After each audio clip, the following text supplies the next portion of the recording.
YouTube? Well, today we're back with another video and I'm excited for this one because we're talking about Transformers, bro. Transformers. I mean, I usually don't read Transformers comics, don't get me wrong, but when I heard the creator of Invincible, Robert Kirkman, was involved in this universe, I had to read it.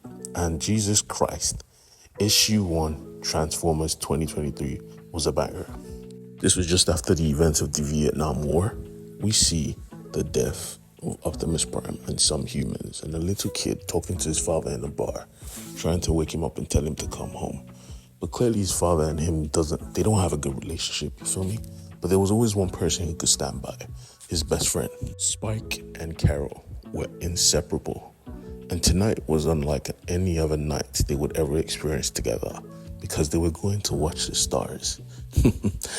And this is a Transformers comic, so you know what's coming next. They climbed up to the mountain to get a good vantage point, and suddenly, as they were about to get closer together, the floor broke open.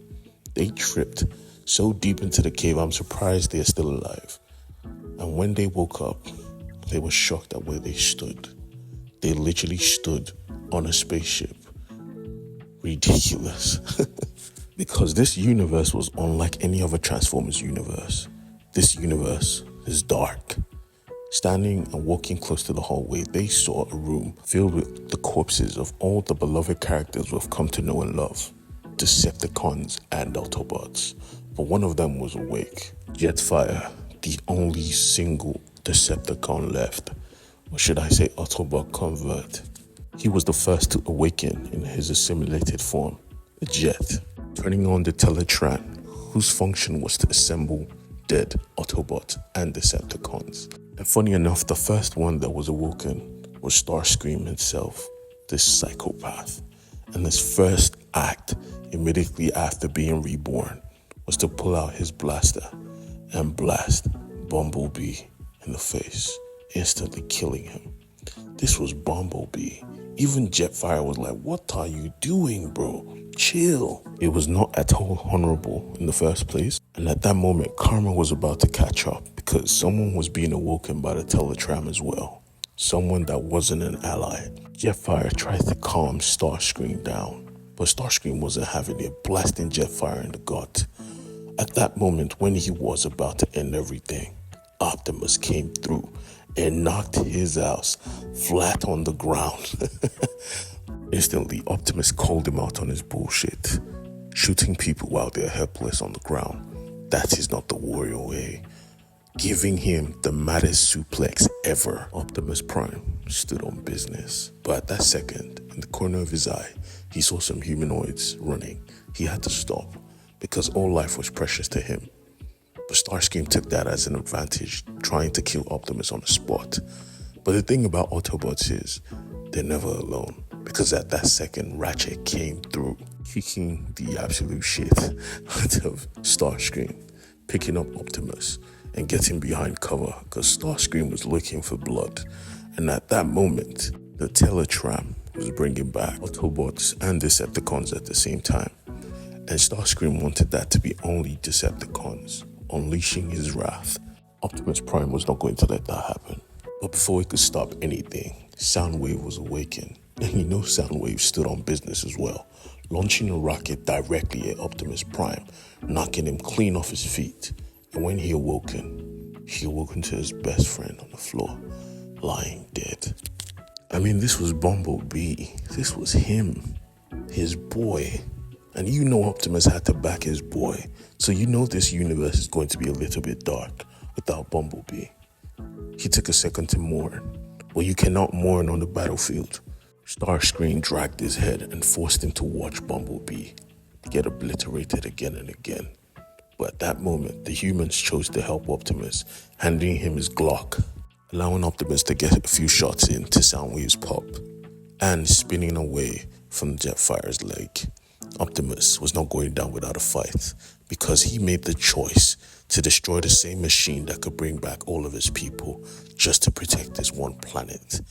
Everyone was shocked, including Ratchet. Wow, Optimus was the definition of good morals, picking up the humans and taking his trailer filled with the corpses of all of his men. He transformed and got the fuck out of there.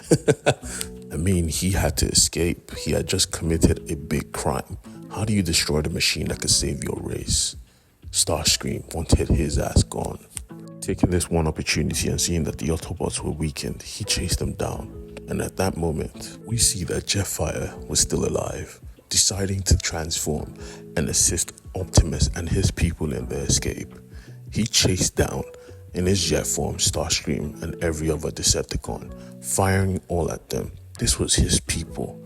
They called him traitors, they called him names, but he wasn't listening. He took off. Knowing they couldn't give chase because their energon supply was low, Starscream gave them a warning that he will be looking for them for revenge. And they headed back. The humans showed Optimus a quarry they could use as their hideout. And Optimus used the opportunity to check on his friend.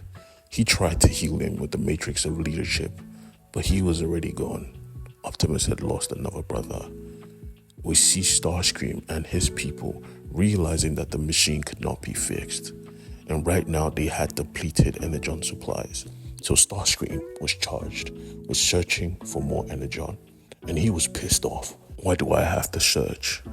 They reminded him that he had the most energon right now. And that was what Megatron would have done. But as soon as he heard Megatron, he got pissed off. Don't mention his name. I am the leader of the Decepticons now. Later with the humans, we see Spike's father talking to his friend. And before they could have a conversation about his behavior with his son, boom, he heard an explosion at the back. Starscream had found his new energon deposit, making chaos trying to get this energon. He saw the humans trying to escape. Being a sadistic and vindictive creature, Starscream reached out his robotic hand and picked up the human, saying, "You're so small, so delicate, so fragile," squeezing and squeezing till he heard pop. He popped the human being like a balloon. Yeah, this is going to be a good comic. So stick around and enjoy, because I promise I'm going to cover every single issue of this new Transformers / G.I. Joe universe. Like and subscribe and share. God bless.